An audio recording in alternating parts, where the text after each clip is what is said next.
Hi guys, and welcome to a new DIY tutorial that can help you save money. In this episode I'll show you how easy it is to add wireless Apple CarPlay, wireless Android Auto, and even screen mirroring to this Peugeot 508 equipped with the SMEG infotainment system.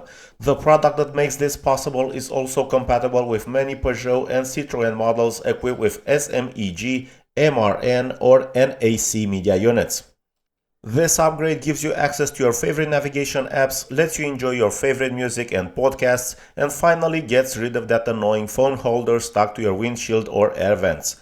As I mentioned earlier, you can also use screen mirroring to display videos directly on your factory screen, which can be very useful when you're stuck in heavy traffic or waiting to pick up your children from school.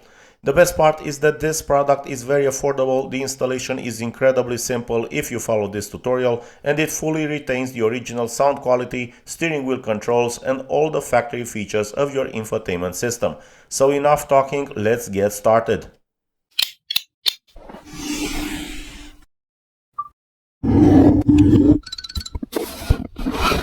This is the product I purchased for this customer. It is commonly known as a CarPlay module and is manufactured by CarABC.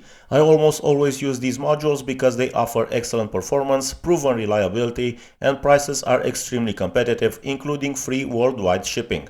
Let me show you how to choose the right product for your vehicle and what the module typically costs. You'll find the product link in the description and in the first pinned comment. Alternatively, you can visit CarABC's official website and browse for your specific car model. To make sure you order the correct module, I recommend sending CarABC a photo of your car center console along with one of the system information page from your media unit. Once compatibility is confirmed, simply add the product to your cart and proceed to checkout. There you can use my exclusive discount code TDW15 to get 15% off your order. Let me show you what you get inside the box. Of course, we have an installation manual that contains all the information needed for the installation and operation of the module. I won't go through it in detail because I don't want this video to be too long and boring. Here we have the CarPlay module itself. It's a compact metal box with several ports. On one side we have the power, CAN and LVDS ports, while on the opposite side we have the Wi-Fi antenna connector and the USB port. On the bottom there is a deep switch panel and a chart showing the required configurations depending on the multimedia system installed in the vehicle. In my case, I didn't need to change any settings for this particular unit.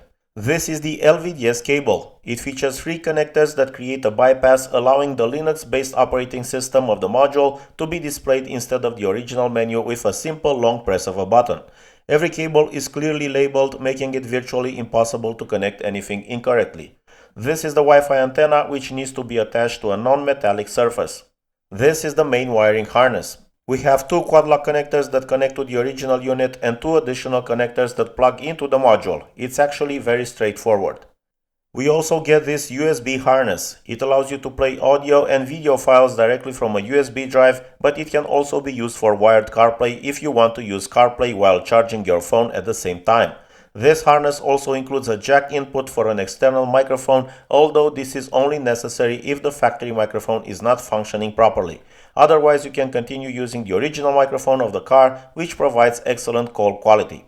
That's everything included in the box. Now let's move over to the car and install the module.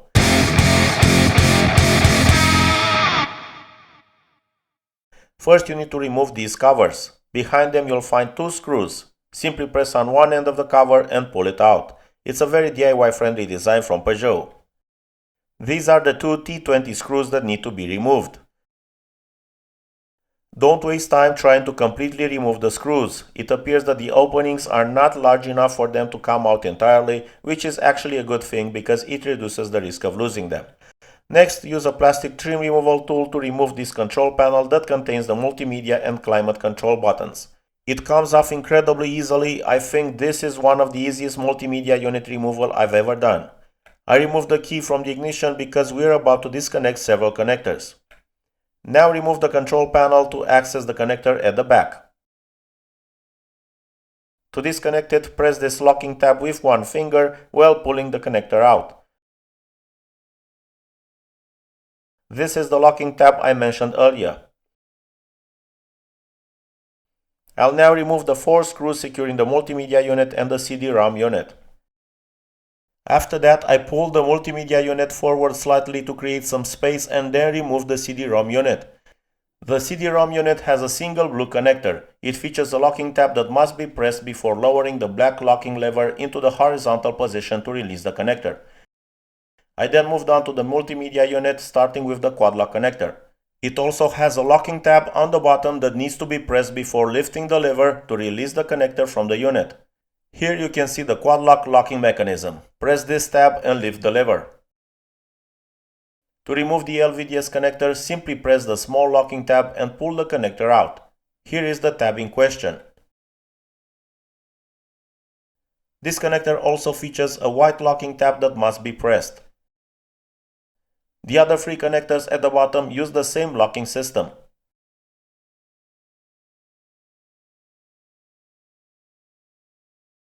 As you can see, each port matches the color of its corresponding connector, so reconnecting everything later is incredibly easy. We now need to remove 4 additional screws that secure the plastic frame holding both the multimedia unit and the CD-ROM unit. This frame is also secured at the back with a bolt that requires a 10mm socket.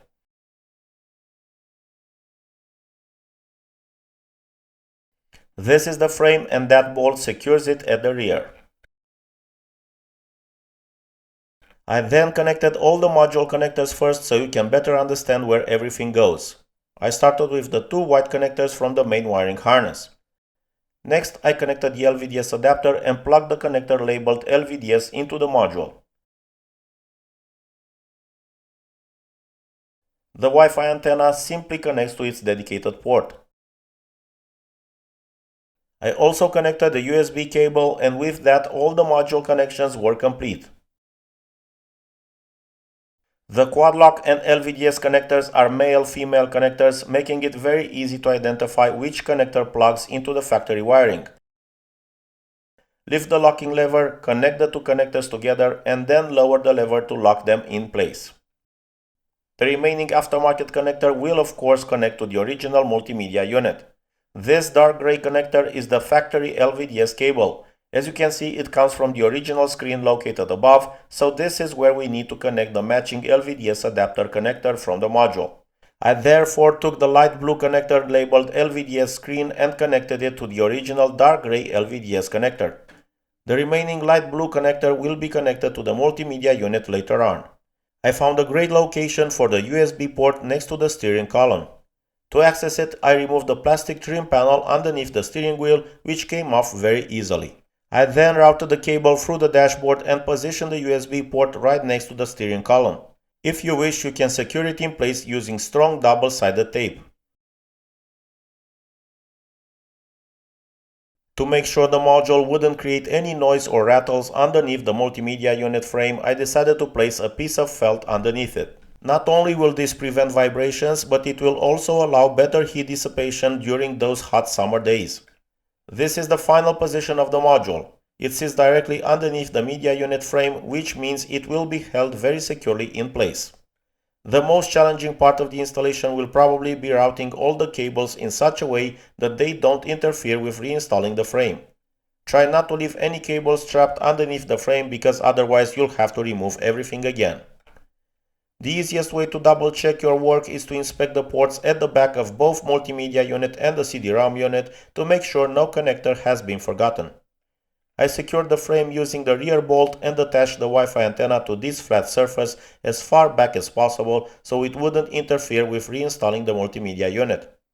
Now all that's left is reconnecting everything. This time, instead of connecting the original dark gray LVDS connector to the multimedia unit, we'll connect the remaining light blue aftermarket LVDS connector. All the other small connectors are the original ones, and as I mentioned before, they're color coded, so it's impossible to plug them into the wrong port. I left the remaining aftermarket quad lock connector for last. Simply lift the locking lever, push the connector fully into the media unit, and then lower the lever to lock it in place. Once the multimedia unit was fully connected, I slid it back into position. I then reinstalled the 2 screws securing the multimedia unit. Next, I reconnected the blue connector to the CD-ROM unit and also plugged the control console connector back in. Don't worry, I haven't forgotten about the remaining screws, I simply wanted to test everything before completing the final reassembly. I switched on the ignition, waited for the original multimedia system to boot up, then pressed and held the list button on the steering wheel, and voila! The modules menu appeared on the screen. One interesting thing I noticed was that initially I couldn't select aux as the audio source because it simply wasn't available in the original multimedia units menu. As a result, I couldn't hear any audio coming from the module. However, after pairing a smartphone and playing some audio, the aux source automatically appeared in the menu and everything worked perfectly afterward.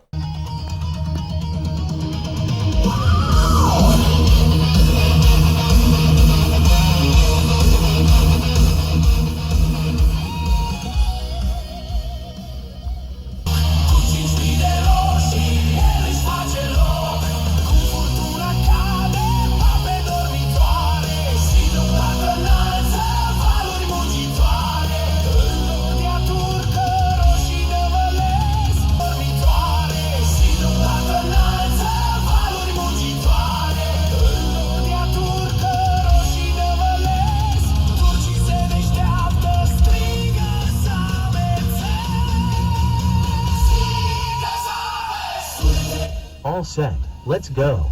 Make a U-turn. Then turn right on Street Nufarului.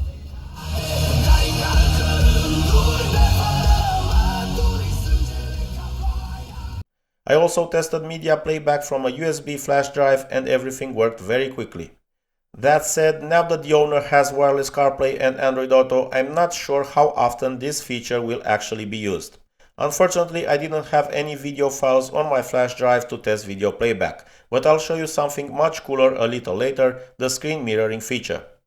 After confirming that everything was working correctly, I completed the reassembly.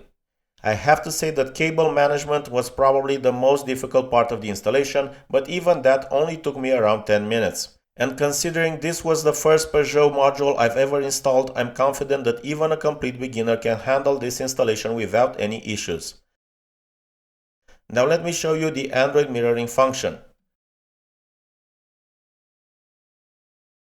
Personally, I prefer using the Autolink application with a wired connection when mirroring an Android phone because it eliminates virtually all lag.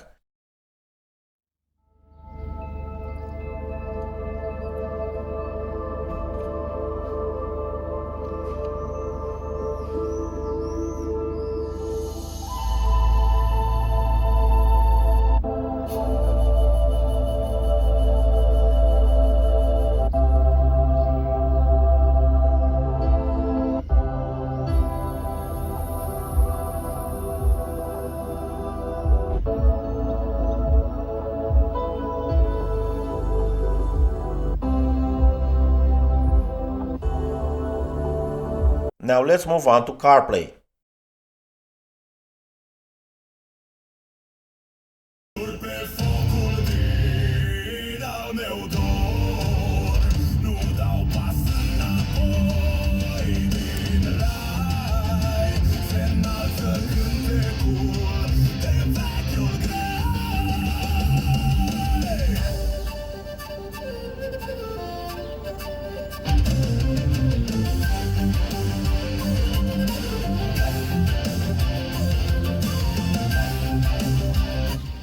Towards Strada Cornice, Strada Navidari, then turn left onto Strada Cornice.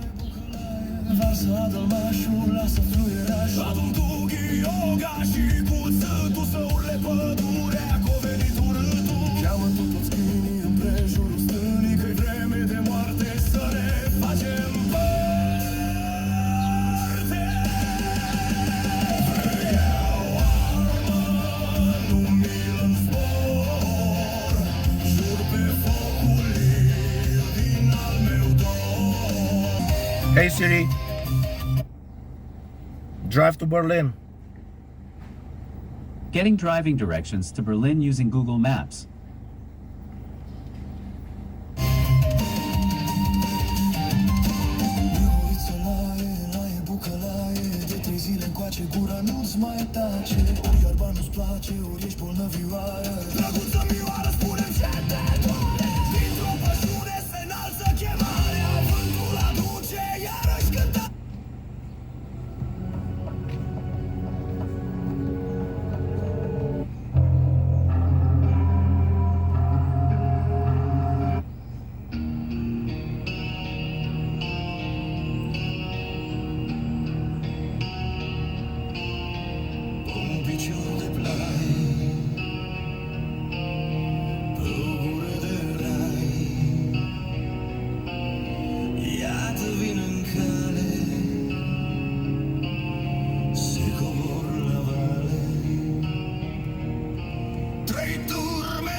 The iPhone's AirPlay function works perfectly wirelessly. All you need to do is connect to the module's Wi-Fi network and then enable AirPlay from the iPhone's control center. One thing I really like about this Peugeot multimedia system is the display quality. Honestly, I wasn't expecting a multimedia system of this generation to produce such a sharp and clear image. It's actually quite enjoyable to watch a video while the vehicle is stationary. Of course, I do not recommend using video content while driving, as it can be extremely distracting and dangerous. I can honestly say that this module performs exceptionally well. The only small issue I encountered happened when I paired the iPhone after previously using Android Auto. If you ever run into the same problem, all you need to do is restart the module by switching off the ignition for a few seconds. Once your phone has been paired with the module, CarPlay or Android Auto will launch automatically within just a few seconds after Bluetooth is enabled, providing the ignition is turned on. The installation was fairly straightforward and in total took me roughly 1 hour to complete. Of course, I've installed quite a few of these modules over the years, but with the help of this tutorial, I believe almost anyone can complete the installation without too much difficulty. The connection to the phone is stable, the applications run smoothly without noticeable lag, and the overall user experience is excellent. Considering the features it offers, I also believe the price is very competitive. I've tried to show you the product and the installation process as thoroughly as possible so that you'll know exactly what to expect before purchasing one yourself. If you're interested in buying one, you'll find the product link as well as the 15% discount code in the description and in the first pinned comment. Creating videos like this takes many hours of filming and editing, so if you found this tutorial helpful, don't forget to leave a like and subscribe to the channel. Also, if you have any questions, feel free to leave them in the comments section below and I'll be happy to help. Until next time, safe travels and all the best!